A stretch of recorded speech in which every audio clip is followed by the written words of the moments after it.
John?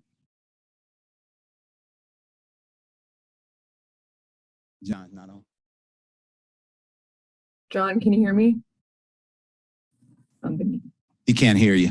All right. Brooks, go ahead. You said you would know a little bit more today about some the COVID situation with you guys. Any updates with any players, and if some coming on, some come off? Not any coming off. There could be some possibly coming on. We got some couple of players that are getting retested right now, Brooks, and that way we'll know a little bit more probably after, I don't know, I guess it's 30 to 60 minutes, however long it takes for them to get the test. But there are some more guys that are being tested. They're voluntarily being tested.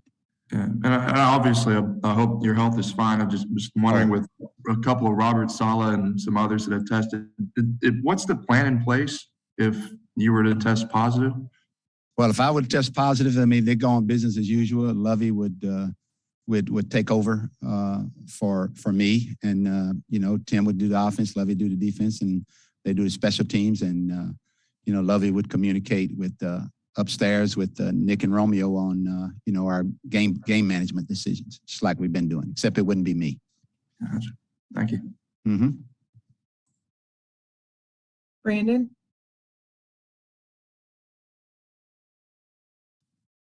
Hey, good morning, Coach. Good morning, Brandon. I just wanted to ask you, just how difficult is it to game plan around this? Obviously, you're not new to COVID, but this is your first year coaching and your first year having to deal with this sort of situation. How does this sort of change your day-to-day game planning for the week? We don't change the game plan so much, Brandon, as we go ahead and this is what we want to do. We're game planning them as if the guys that are going to play are going to be there.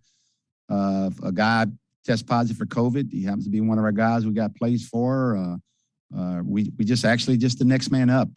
But for the most part, we went through this all last year. But this year, it's just been, I guess, probably in the last 2 or 3 weeks, kind of rampant from the standpoint of guys coming up like the day before the game or 2 or 3 days before the game, and you're not sure they're going to be able to get their two negative tests to be able to go with the guys that are vaccinated. So basically, we just try to let it not be a distraction and disruption, and we just go ahead with the next guy up. With the defensive line, I just want to ask, that's one of your defensive positions, and that's where you've been hit the hardest. We have. How do you kind of make up for what's lost? I know it's next man up, but what's the pressure there? Well, the thing there is that some of those guys that have been playing, we've been playing 8 guys there for the most part all year, and they've been kind of splitting time. We're adding some guys to that list that have been on our practice squad that have been with us, adding those guys up. But some of those guys that have been playing maybe 20 plays will end up playing 30 plays now, Brandon. Instead of having split the time, they're probably going to play even more just because of the experience. John? Hey, David, you came from one of the best organizations in the NFL.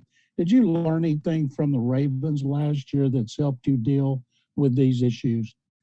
Well, the big thing is that just, whatever the NFL has you to do from the COVID standpoint, you do it. I thought they did a great job up there doing that.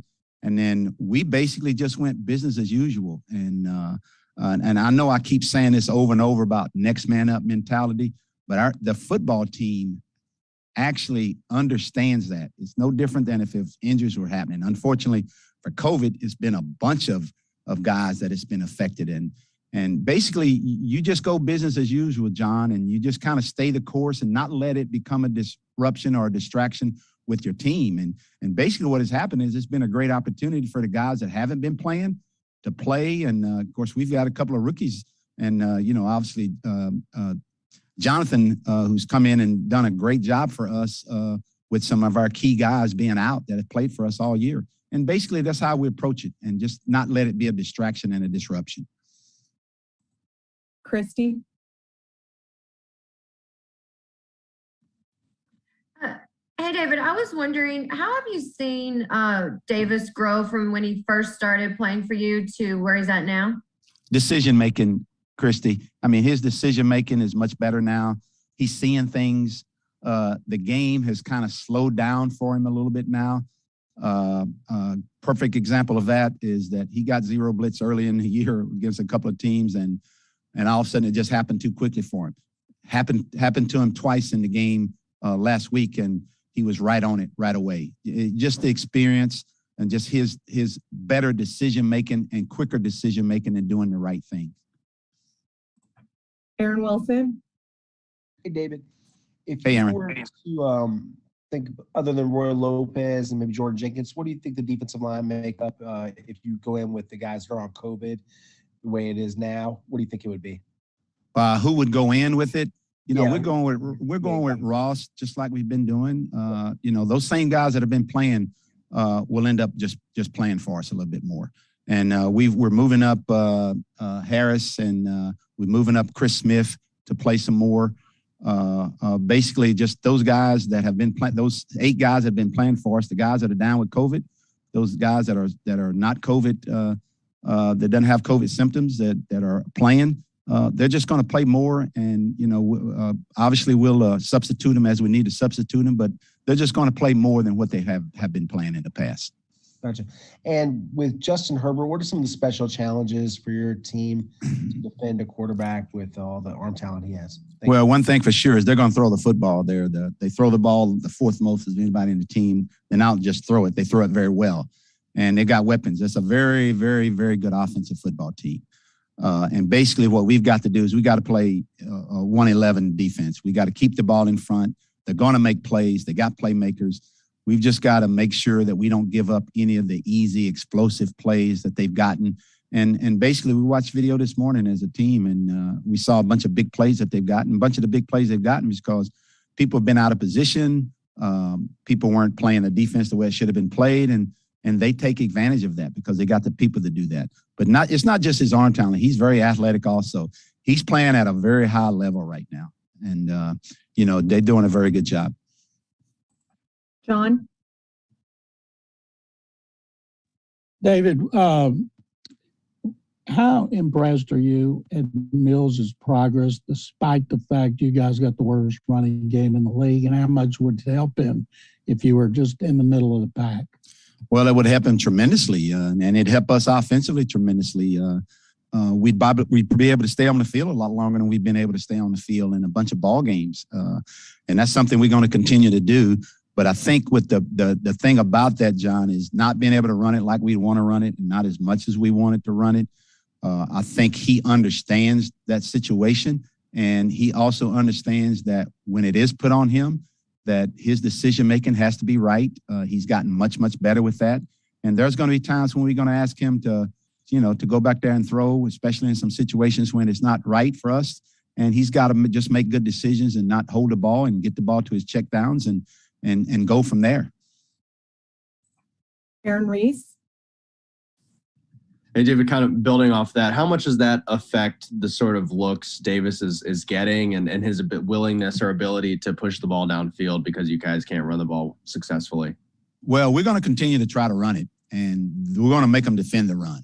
And basically, as far as getting it down the field, the opportunities will come, when we are able to do that, because most of our down the field stuff has always come off earlier in the year, came off our play action and off our run action stuff. And but when there's opportunities to put it down the field, he can put it down the field, and we'll take that opportunity to do that. But, Aaron, we still got to continue to try to run the ball and keep doing that, and hopefully we can get better at doing that. And in regards to Herbert, his success as a rookie, what was it about that and Pep's work with him that gave you confidence or made you believe Pep would be a good fit for kind of the situation you guys have here with a rookie quarterback as well? Well, even before Pep got him down there at the Chargers, I had a lot of respect for Pep, and he did a great job with Andrew Luck when he was in Indy. And so he's kind of what he does is he's a teacher, Aaron. He teaches. He's very patient.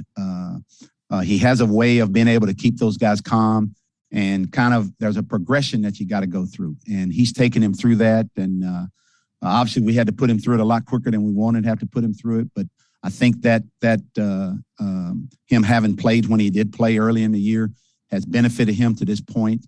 And as I said, the 2 starts he's had now since then, I mean, other than the one bad throw he had in the game last week, he's progressing very well. Brooks? And you mentioned Davis and his progression this year, but like in terms of all the rookies, all the young guys, in terms of strength, preparations as a pro, like what is it about, what is it through this year, through y'all's program that's helped them the most in their progression that y'all guys kind of have done behind the scenes? The veteran pros on this team, Brooks. I mean, watching those guys, Wallow and Lopez, or watching those guys, Christian Kirksey, Malik Collins, those guys that play the game the right way and do the things the right way. That's been great for those guys. And obviously for Davis, it was Tyrod and all those guys with Nico and Brevin. Our tight end group is a veteran group.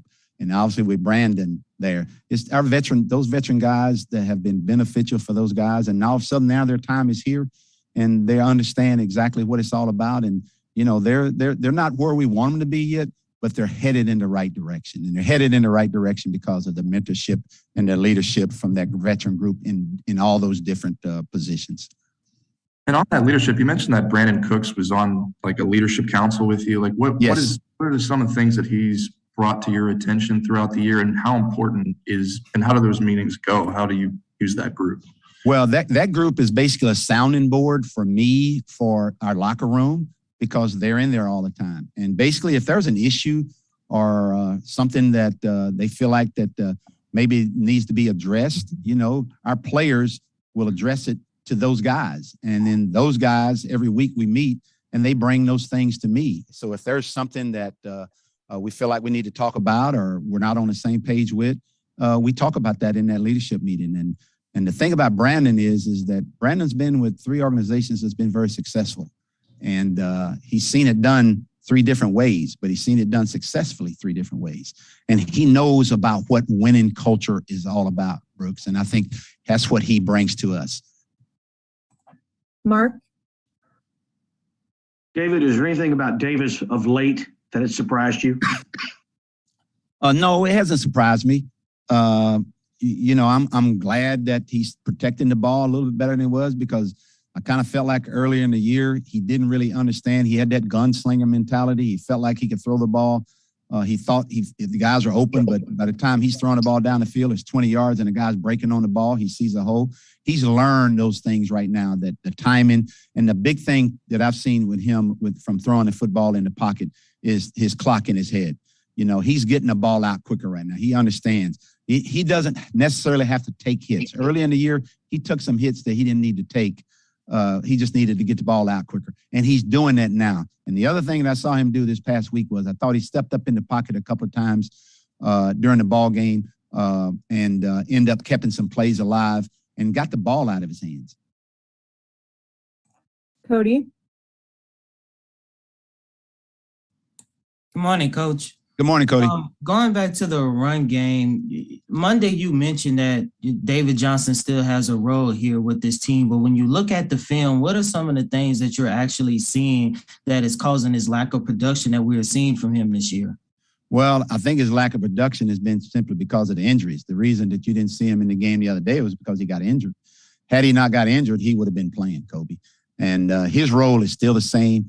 It's just happened to have been the injuries that had kept him out of the from doing what he needed to do. But his role is still there.